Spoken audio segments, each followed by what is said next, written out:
नमस्कार, मैं हूं रंजीत झा और आप देख रहे हैं देश समाचार एक्सप्रेस। बीजेपी ने फाइनली सीपी राधाकृष्णन को उपराष्ट्रपति पद का उम्मीदवार घोषित कर दिया है। अभी वो महाराष्ट्र के गवर्नर हैं, लेकिन इससे पहले झारखंड के गवर्नर हुआ करते थे और उस वक्त ये काफी चर्चा में थे, क्योंकि तब सीएम हेमंत सोरेन की गिरफ्तारी हुई थी, उनका इस्तीफा हुआ था और चंपई सोरेन को मुख्यमंत्री बनाया गया था। बाद में चंपई सोरेन बीजेपी में चले गए थे। राजभवन पर और राज्यपाल पर गंभीर आरोप लगे थे। यहां से यह तय हो जाता है कि बीजेपी उन मोहरे को चुनती है जो इनके लिए यस मैन की भूमिका निभा सकते हैं, फिर चाहे तब जेपी धनखड़ रहे हो, जो बंगाल में ममता बनर्जी के लिए मुसीबत बने फिरते थे। वो उपराष्ट्रपति बनाए गए। वैसे भी बीजेपी के पैटर्न को अगर समझें तो गवर्नरों में से बेस्ट यस मैन को चुनकर वो दिल्ली तक ले जाते हैं। राष्ट्रपति और उपराष्ट्रपति का पद उन्हें ही गिफ्ट किया जाता है। जैसे रामनाथ कोविंद देश के राष्ट्रपति बने, बीजेपी उन्हें खूब पसंद करती थी, बिहार के तब राज्यपाल थे और उन्हें वहां लाया गया। फिर देखिए क्या संयोग है कि द्रौपदी मुर्मू झारखंड की गवर्नर रही और राष्ट्रपति पद तक पहुंची। सीपी राधाकृष्णन, इनका भी आप ट्रैक रिकॉर्ड जान लीजिए। बीजेपी से काफी लंबे अरसे तक जुड़े रहे। तमिलनाडु में इन्हें प्रदेश की कमान भी बीजेपी ने सौंप रखी थी। 2 बार सांसद भी बने, मेरे ख्याल से कोयम्बटूर से। तो इनकी पॉलिटिक्स बीजेपी में गहरी जड़ें जमाई हुई थी। संघ के भी चहेते माने जाते रहे हैं और फिर झारखंड की सियासत में उथल पुथल मचाने के लिए भी इनका नाम खूब आया। और बाद में इन्होंने प्रेस कॉन्फ्रेंस करके कहा था कि मेरी कोई भूमिका नहीं थी, जबकि झारखंड मुक्ति मोर्चा यानी हेमंत सोरेन की पार्टी ने इन पर गंभीर आरोप लगाए थे। अब यहां समझिए कि जो पूरा सिस्टम है कैसे काम करता है। हमने एक सिस्टमेटिक पैटर्न को बताने की कोशिश की है। कुछ हेडलाइंस, कुछ पुरानी यादें ताजा कर लीजिए ताकि आपको ये सारी तस्वीरें क्लियर हो जाए कि यूं ही सिर्फ तमिलनाडु की पॉलिटिक्स में लाभ लेने के लिए ही नरेंद्र मोदी और अमित शाह की जोड़ी ने जेपी नड्डा के जरिए सीपी राधाकृष्णन का नाम फाइनल नहीं किया है, बल्कि कई फैक्टर काम करते हैं। यस मैन चाहिए, यस मैन। यहां देखिए प्रभात खबर की हेडलाइन है, झारखंड राज्यपाल सीपी राधाकृष्णन बोले थे हेमंत सोरेन की गिरफ्तारी में उनकी भूमिका नहीं, स्वयं सौंपा था इस्तीफा, जबकि इन पर आरोप गंभीर लगे थे। इन्हें मीडिया को बुलाकर अपनी सफाई देनी पड़ी थी, नए नए एलिगेशंस लगाए थे। ये एलिगेशन आपको याद होगा कि 2 विधायकों ने राजभवन में किया था फोन, राज्यपाल ने भूमिका की जांच का क्यों दिया प्रस्ताव, सत्ताधारी दलों का क्या स्टैंड, झारखंड राज्यपाल विवाद, ये काफी चर्चा में रहा था। ये तस्वीर आप देख सकते हैं। उस वक्त सियासत में राधाकृष्णन का नाम काफी तेजी से चल रहा था। जब मीडिया में उन्होंने प्रेस कॉन्फ्रेंस करके सारी बातें बताई तो समझिए कि क्या हुआ है। यहां राज्यपाल ने बयान दिया था, ये रहा कि संभवतः भारतीय राजनीति के इतिहास में ऐसा पहली बार हुआ जब किसी राज्यपाल को कहना पड़ा कि हेमंत सोरेन की गिरफ्तारी और सरकार बनाने में विलंब के पीछे राजभवन की भूमिका को लेकर किसी भी तरह का संदेह है तो राज्य की एजेंसी से इसकी जांच कराई जा सकती है। उन्होंने यहां तक कह दिया कि जांच में हर तरह का सहयोग मिलेगा। हालांकि उनके बयान के अगले दिन यानी 9 फरवरी को प्रेस कॉन्फ्रेंस के दौरान झामुमो के महासचिव सुप्रियो भट्टाचार्य से इस बाबत पूछा गया तो उन्होंने साफ शब्दों में कहा कि हम लोग इतने धृष्ट लोग नहीं हैं कि हम असंवैधानिक काम करें। राज्यपाल और राजभवन का दायरा कानून से भी ऊंचा होता है। इसी दायरे के तहत एक आदमी को बचाने के लिए राज्यपाल भी बनाया गया। राजभवन की पहरेदारी तो राज्य सरकार कर सकती है, लेकिन जांच नहीं।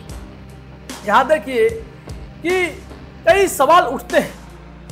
यहां एक और भी जो खबर जो उस वक्त वायरल हुआ था, ये सुप्रियो भट्टाचार्य हैं, हेमंत सोरेन के बहुत बेहतरीन प्रवक्ता हैं।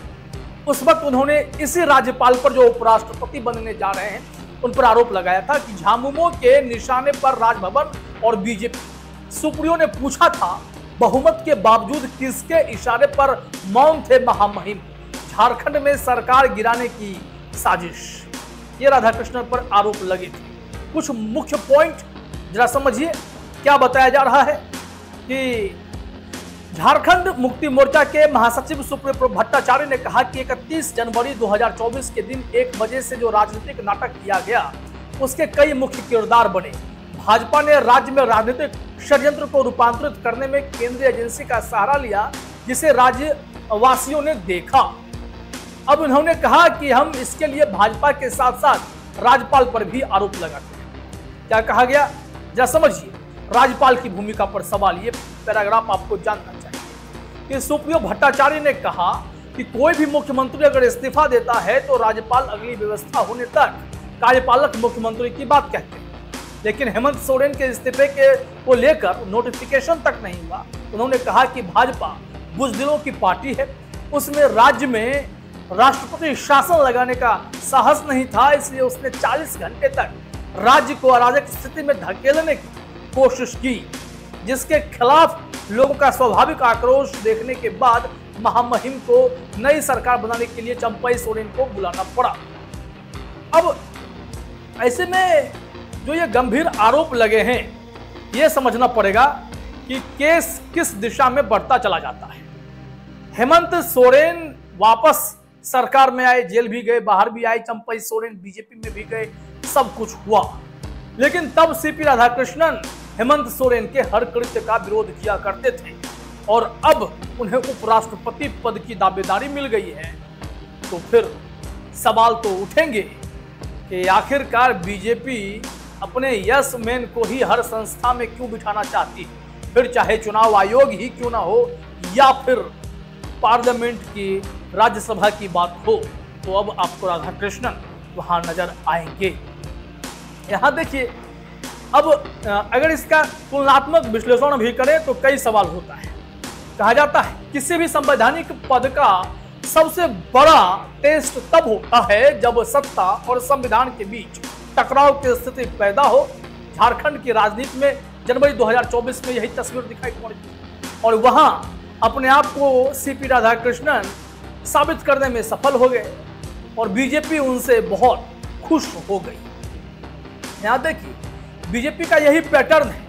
अगर आप पिछले 1 दशक का इतिहास देखें तो बीजेपी की रणनीति साफ झलकती है। रामनाथ कोविंद बिहार के गवर्नर से राष्ट्रपति भवन तक, द्रौपदी मुर्मू झारखंड के गवर्नर से राष्ट्रपति भवन तक, जगदीप धनखड़ पश्चिम बंगाल के गवर्नर से उपराष्ट्रपति पद तक और अब सीपी राधाकृष्णन झारखंड और महाराष्ट्र की गवर्नरी से उपराष्ट्रपति पद की रेस में। इस पैटर्न का अर्थ गहरा है।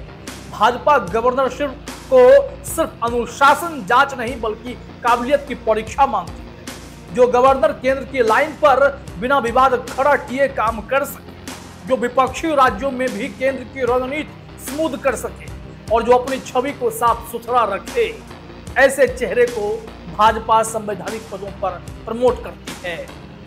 अब देखिए कि विपक्ष की मुश्किल क्या है कि राधाकृष्णन के मामले में डबल प्रॉब्लम है। छवि पर हमला मुश्किल होगा। वे आरएसएस से जुड़े रहे हैं लेकिन निजी तौर पर उनकी छवि साफ सुथरी है। कोई बड़ा भ्रष्टाचार या विवाद उनसे जुड़ा नहीं है। अगर सीएम हेमंत सोरेन का केस छोड़ दें तो विपक्ष अगर उन्हें सिर्फ सत्ता के इशारों पर चलने वाला कहेगा तो यह जनता के बीच उतना प्रभावी नहीं होगा, लेकिन मुद्दा तो है, इसे घेरा जा सकता है। बीजेपी को फायदा है।